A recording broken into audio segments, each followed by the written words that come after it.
Our lesson today is Electrostatics, Chapter 1, Grade 12, Advanced.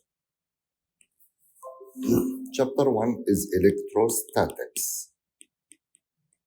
Electrostatics. What is the meaning of electrostatics? It means that actually, it means electricity or charges.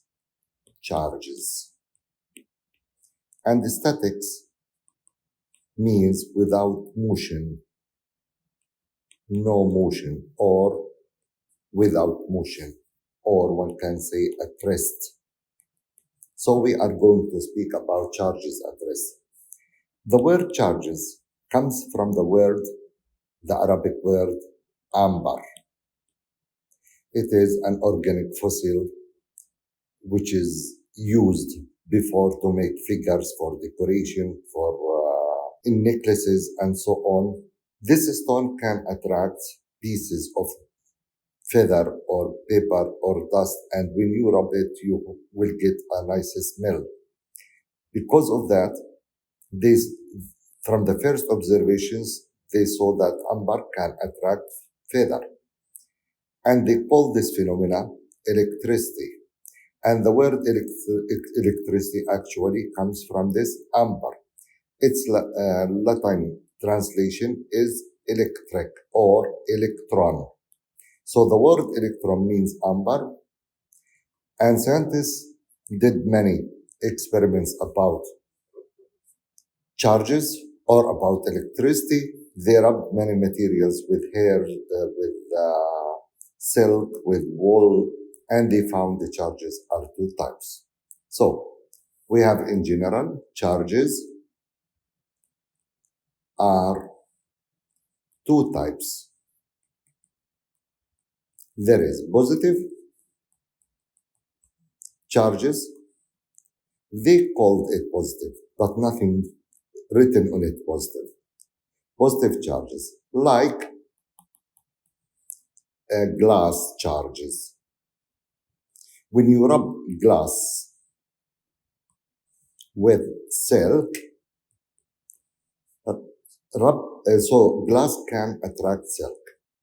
This phenomena said positive. And if you rub plastic with wool,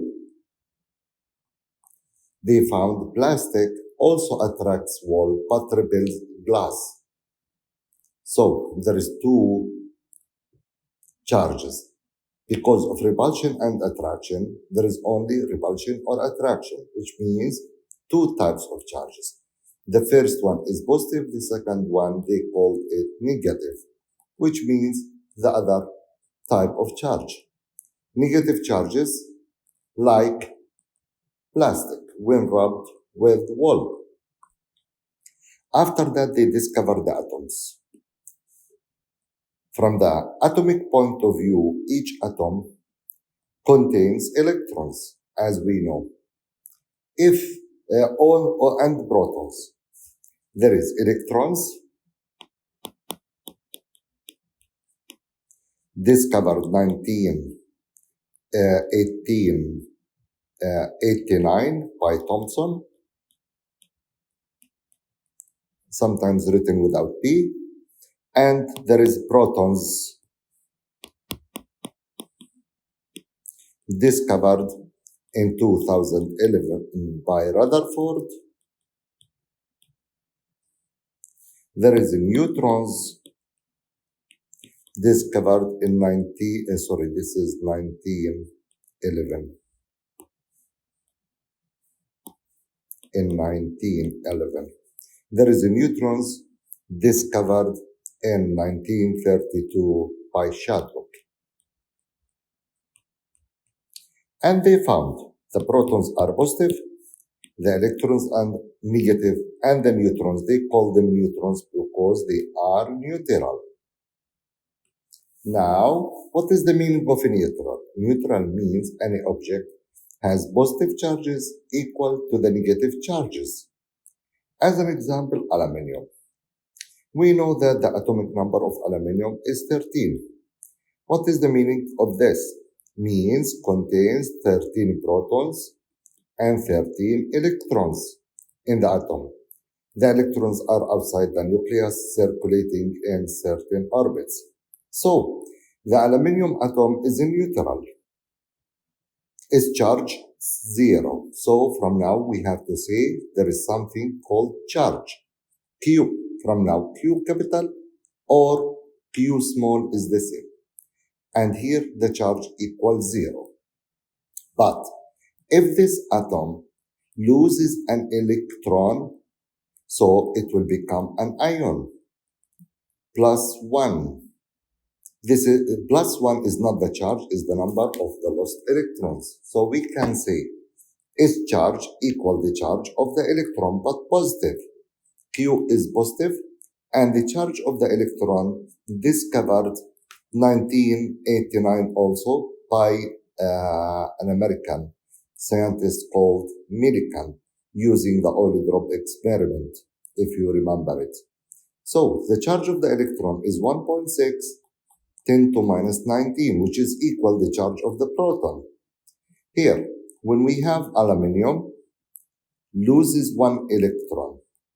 Normally, it contains 13 protons and 13 electrons. Now, if it loses one electron, it will have 13 protons and 12 electrons. You see here that the number of protons larger than the number of electrons. So, we can write here the result is 1.6 10 to minus 19, and the charge unit is coulomb C, according to the scientists who did a lot of experiments about charges, which is coulomb. So, if the number of protons is more than the number of electrons, the object will be positive. But if an atom gains electron,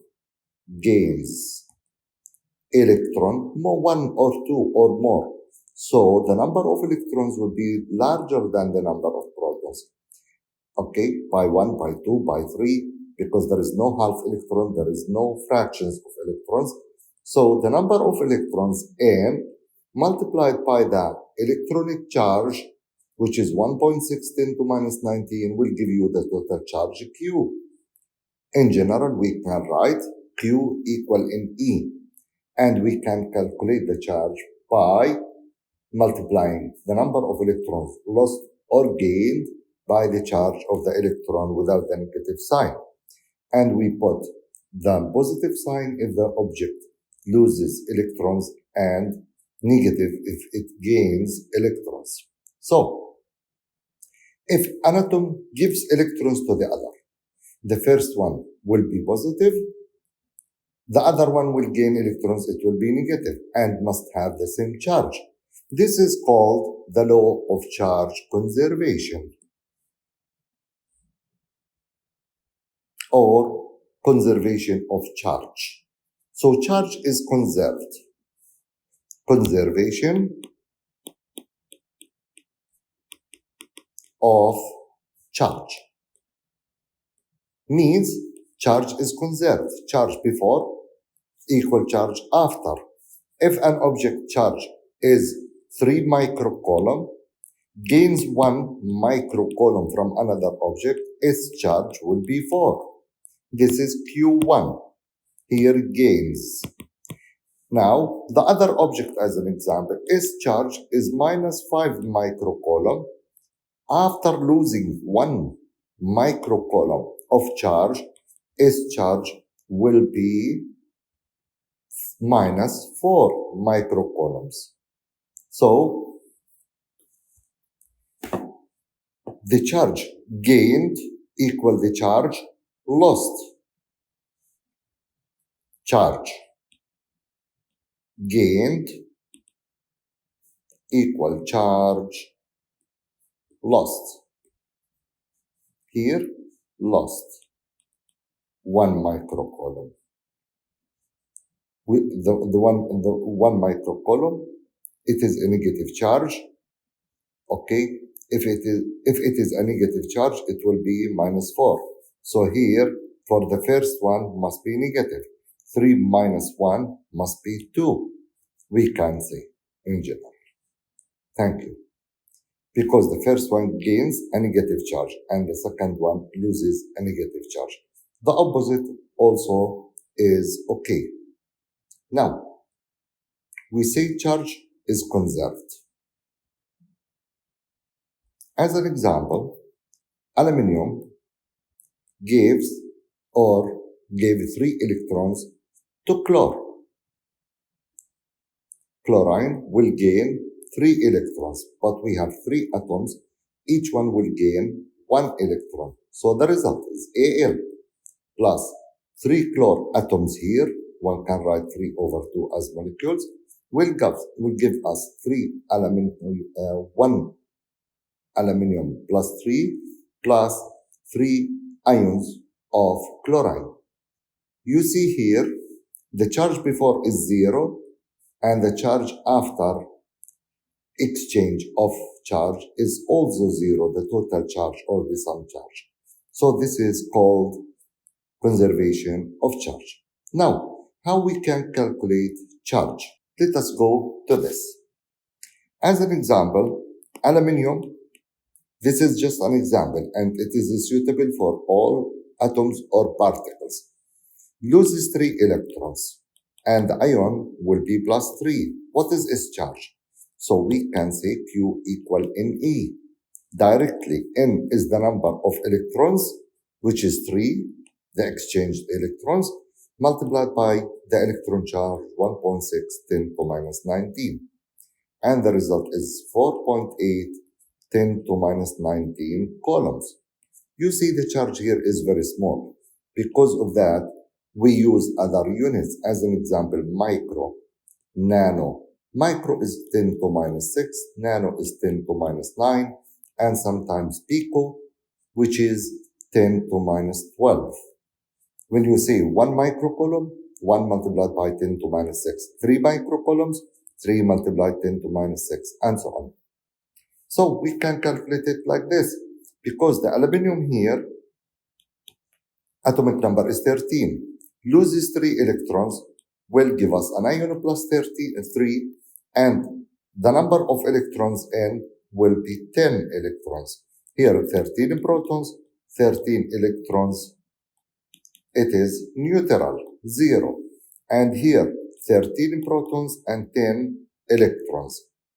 You see the protons are more than the electrons by 3. This is the difference here between the number of protons minus the number of electrons. And multiply the difference by the electronic charge will get Q. So Q equal 13, the number of protons in the ion, minus 10, which is the number of the electrons in the ion, multiply this by 1.6 10 to minus 19, which is 3 multiplied by 1.6 10 to minus 19, which means 3 is the number of electrons exchanged between the aluminum and the other material, which gained the 3 electrons. So it is 4.8 10 to minus 19, and it is a positive charge. And the unit of charge is coulomb, C. Write it C. Thank you. Now, let us try to calculate the charge or the number of electrons. As an example, here we have example 1.1 from the book. If we wanted a block of iron of mass, this is the mass, 3.25 kilogram, which is M, acquired a positive charge 0.1 coulomb. It is positive, which means there is loss of electrons. Now, once from us, what fraction of electrons would we have to remove? Which means how many electrons lost. What fraction? It means the ratio between the lost electrons to the original number of electrons. The lost electrons, we can calculate it at first. Lost electrons, N means number, lost electrons, equal. From the equation Q equal NE, we can write here Q here N, here E. So we can write N equal Q over E. Q is 0.1 and the electronic charge 1.6 10 to minus 19. And the result is 6.24 10 to 18 electrons, 17, sorry, 10 to 17 electrons. This is the number of electrons lost. We keep it. Now, the 3.25 kilograms, how many electrons in it? How many electrons? Yeah, we know that in each atom or iron is Fe26. This is called the atomic number Z, which means the number of electrons in each atom equals the number of protons in each atom. And the mass number M, we write it here, 56. So the mass number M, or the atomic mass, is 56 grams per mole. Yeah. So we can calculate from this, as in chemistry, the number of moles equal M over M. And if we want to find the number of atoms, multiply the number of moles by Avogadro number. Avogadro number, you remember it, 6.023 10 to 23 atoms in each atomic mass, in the atomic mass. As an example, when we say 56 grams per mole, 56 grams of aluminum contain 6 10 to 23 atoms. This is the number of atoms in 1 mole. After that, this is the number of atoms. If we multiply it by Z, we will find the number of electrons, because in each atom there is Z electrons, or 26 here for iron. We will write it like this. The number of electrons equal M over M multiplied by A, then multiplied by Z. So substitute. Here the mass is in grams, 3.25, they are 3,250 grams, divided over 56 is the atomic mass, then multiplied by Avogadro number, 6.023 10 to 23, and multiplied by Z, which is 26. And the answer is 9.09 10 to 26 electrons. This is the number of total electrons. From these electrons, lost this number. So this number here, we calculated it, the number of electrons lost. And this is the total number of electrons. So ratio, one can write here, ratio equal 6.24 10 to the power 17 over 9.09 10 to 26. And the result is 6.87 10 to minus 10. Ratio has no unit. Actually, this is the ratio. If you want to find the percentage, multiply it by 100%. Okay. Thanks a lot. Let us take another example to show you how we calculate the number of electrons. What is the amount of electrons? How many electrons in 1 kilogram water? What is the number? Find or calculate what is the number of electrons in 1 kilogram, which is 1 liter of water. It's easy. We know water H2O. And its atomic mass, molecular mass, is 2 multiplied by 1 for hydrogen, plus 16 for oxygen. It is 18 grams per mole. So we can calculate the number of moles. 18 grams per mole. The number of moles N equal M over M, which is 1,000 grams, divided the molecular mass A, M capital, which is 55.5 periodic mole. If you multiply this number by Avogadro number, you will get the number of molecules. The number of molecules equal 55.5 periodic multiplied by 6.023 10 to 23. And the result will be 3.346 10 to 25 molecules.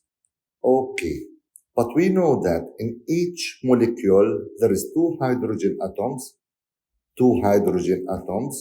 In each there is one electron, so there is two electrons, and the atomic number for oxygen is 8 electrons in oxygen.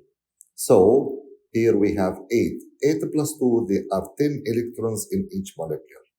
So we can multiply this number of molecules by 10. So the total number of electrons will be 3.346 10 to 25 by 10. And the result will be 3.346 10 to 26 electrons. This is the total number of electrons in 1 kilogram water.